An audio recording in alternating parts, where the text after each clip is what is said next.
No, hace unos días que no hablo con él por mi descanso, pero seguimos analizando el presupuesto 2023 y en este marco y en este contexto de inflación me parece que ya tenemos un presupuesto desactualizado. Desactualizado.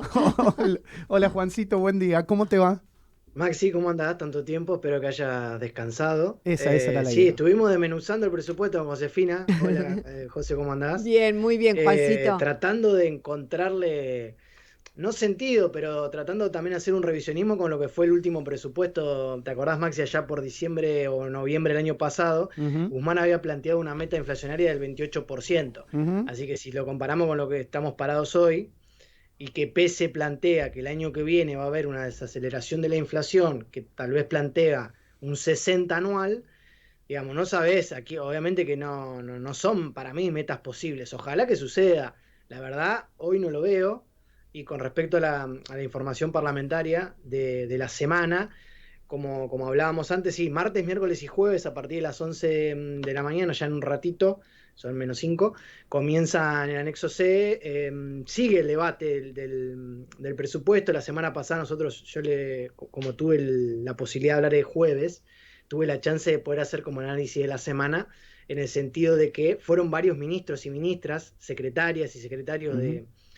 de no solo entes del Estado, sino también de los ministerios, a plantear qué se iba a hacer con cada partida que a ellos le iban a dar. Entonces, que es el gran, digamos, como la oposición que le plantea la famosa qué hacer con la plata o dónde se destina.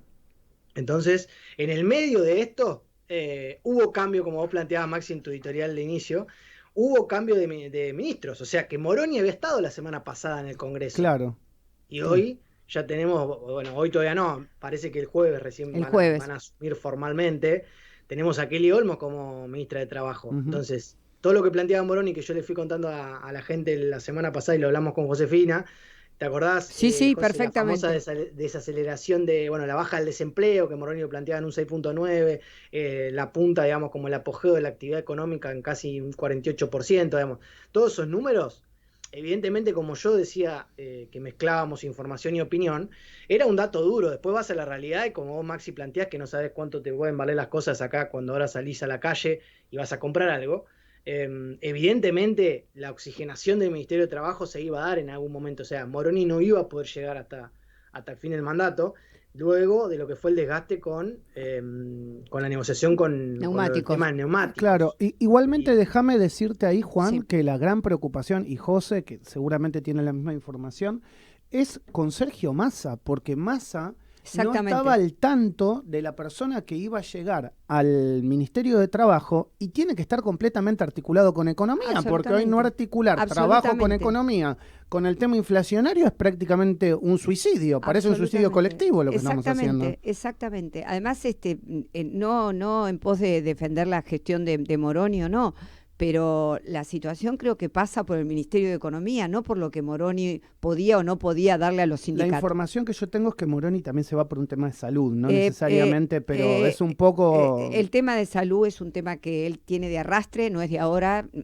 pero Mm, la presión que se estuvo viviendo, sobre claro, todo en los últimos tiempos, hizo que a nivel familiar se pusiera un límite a la gestión. claro, está Esto bien. sí, a ver, es bien. aparte de la articulación, digamos, política en cuanto a Massa, que hace 2 semanas fue a presentar este presupuesto a la Cámara de Diputados, donde él la presidía 20 o 30 días antes. Ujú, Entonces también él se juega como su primera jugada parlamentaria de decir, bueno, yo, esto lo manda el Ejecutivo, obviamente, pero decís, bueno, el presupuesto tiene que salir, o sea, hay que articular la manera desde la política para que este presupuesto tenga los votos.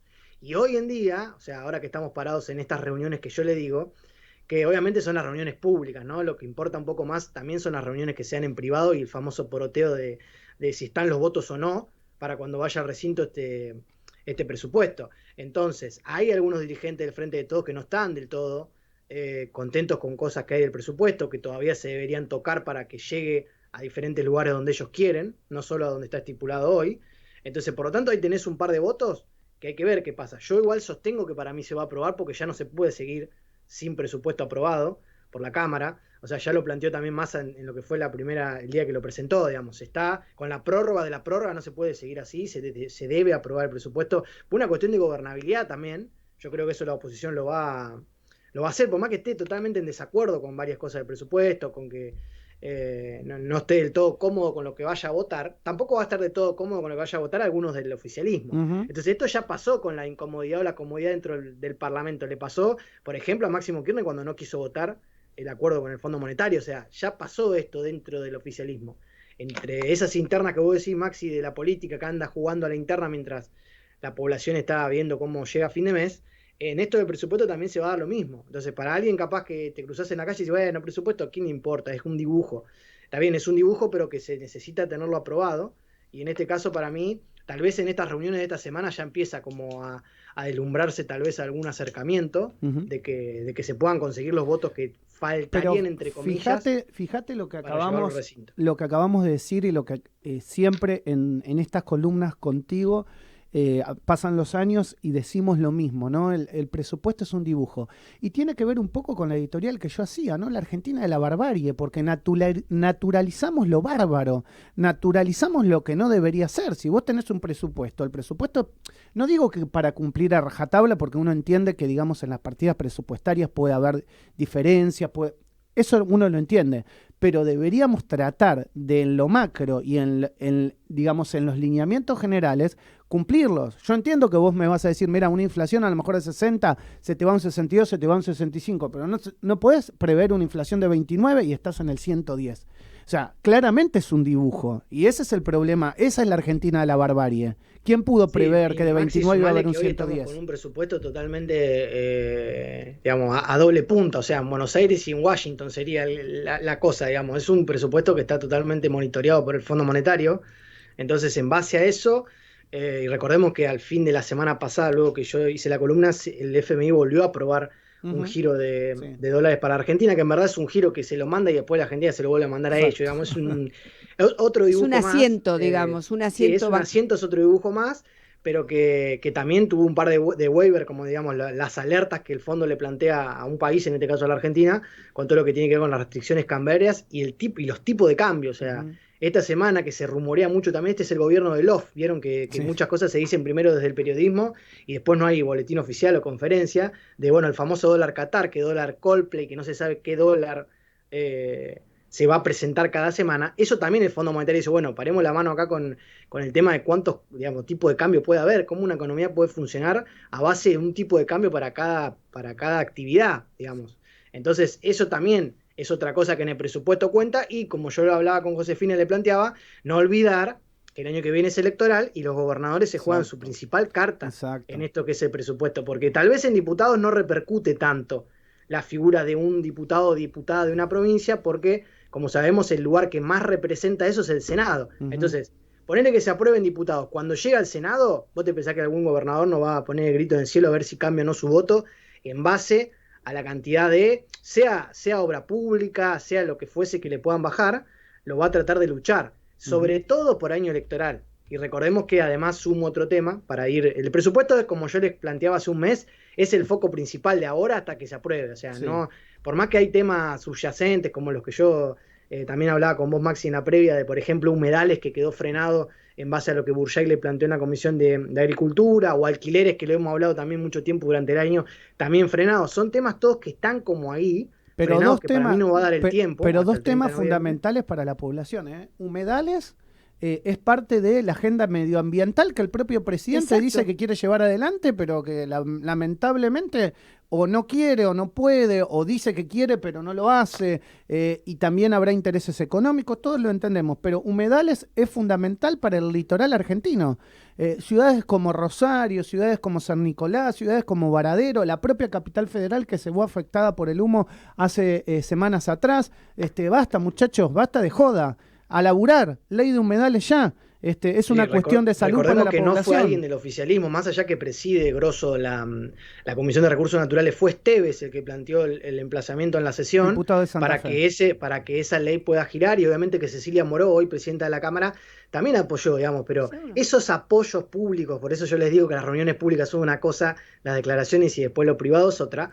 ¿Qué pasó? Que luego que se empezaron a juntar, se frena en la comisión que justamente preside la oposición, en este caso Burjaile, ex ministro de Macri de Agroindustria, creo que se llamaba el ministerio, hoy presidente de la Comisión de Agricultura y Ganadería. ¿Qué pasó ahí? Digamos, que ¿cuáles fueron los gobernadores que plantean también que ellos no quieren esa ley? Entonces, no hay que olvidarse en lo parlamentario nunca del rol de los gobernadores. Es muy importante el famoso lobby o gestión que realiza cada uno para lo que le conviene. Entonces, si acá hubo un freno, recordemos que está hace un montón lo de la ley de humedales, pero hablando de este año, como que, bueno, sí, se votó el emplazamiento, se lleva a plenario de comisiones y luego mágicamente se frena. Ahí hay algo atrás y que, como vos planteás, Maxi, que se necesita, pero no es algo que ellos le vean el rédito político. Ahí está lo del egoísmo famoso político, de decir, bueno, si a 4 gobernadores que pueden llegar a producir o producen litio, esto no les conviene, vamos a ver qué le podemos dar a ellos. Y ahí es donde la cosa se frena y los tiempos no te dan a veces, porque el 30 de noviembre termina el periodo ordinario de trabajo en el Congreso. Entonces yo no veo un humedales en extraordinaria. Ojalá que sí, ojalá yo me equivoque, esté equivocado y eso pase. Entonces, y sumemos, por ahora, sumemos la ley de alquileres, que exacto, luego lo acabas de nombrar. Humedales de alquileres, que son dos temas muy importantes, frenados. Recordemos que alquileres sigue subiendo el índice, ya casi está en un 70% del índice de aumento anual. Entonces, esas cosas siguen frenadas. No por el mismo motivo, tal vez humedales es algo más de rosca política y alquileres no solo es rosca, sino, acuérdense lo que yo les contaba, tampoco es que tienen tantas grandes ideas para cambiarlo. Entonces ahí, atención con eso, no es que hay grandes ideas como para o modificar la ley que le plantea cambios al Código Civil o plantea una ley nueva, o sea, no hay tanta opción. Entonces se vieron acotadas las ofertas, por así decirlo, de cambio, entonces quedó frenado. Vamos a esperar qué pasa, presupuesto se lleva lo principal y por último, para agregar, que así como el jueves va a asumir Kelly Olmos, también va a asumir Tolosa Paz. Exacto. Diputada, fue la cabeza de lista de la boleta de la provincia de Buenos Aires para el Frente de Todos en las elecciones del 2021. La que va a ingresar a su banca, todavía no sabemos qué día va a jurar, si va a jurar esta semana o la que viene, va a ser Micaela Morán, que es la número 17 de la lista, que fue concejal de Zárate, de la ciudad de Zárate, y es más cercana al masismo, por así decirlo. Entonces, Massa tal vez, Tolosa Paz también, o era de Alberto, viste que a veces dijeron, bueno, Tolosa Paz es más de Alberto que de Massa, bueno, por ahí, Massa tal vez tiene un alfil ahí con Micaela Morán, que obviamente va a ser un voto más para el Frente de Todos, para todo lo que tiene que afrontar ahora. Que ya está confirmado que va a renunciar, no va a pedir licencia. Sí, seguramente va a renunciar, eso se tiene que aprobar aparte, o sea, el cuerpo tiene que aprobar en caso de la renuncia. Lo que se ha hecho en esta parte de gobierno, porque varios se fueron para los ministerios, se ha decidido por la renuncia para que la banca la ocupe otro. Exacto. Porque recordemos que si se pide esa licencia, primero se tiene que aprobar y segundo vos perdés un voto a la hora de la elección, a la hora de la elección de cualquier proyecto, digamos, dentro del recinto. Entonces el oficialismo hoy con las cosas tan parejas en números, no se va a dar ese gusto de decir, no, bueno, que Tolosa Paz tenga solo una licencia por la duda que tenga que volver, no, va a renunciar, va a asumir Micaela Morán y Tolosa Paz se va a ir al Ministerio de Desarrollo Social en el lugar de Zabaleta. Muy bien. Bueno, Juancito, completísimo, como siempre. Que tengas una excelente semana y gracias por compartir toda la información legislativa en la mañana del arranque. Bueno, saludos a los dos. Un abrazo grande. Gracias, Juan. Juancito Lesque pasó en la mañana del arranque y vos te podés comunicar en Twitter en @radiosónica, @arranquesónica1, @maxilequi. Nos vamos a la tanda y ya volvemos. Desde Buenos Aires, Argentina y para todo el mundo, transmite Radio Sónica.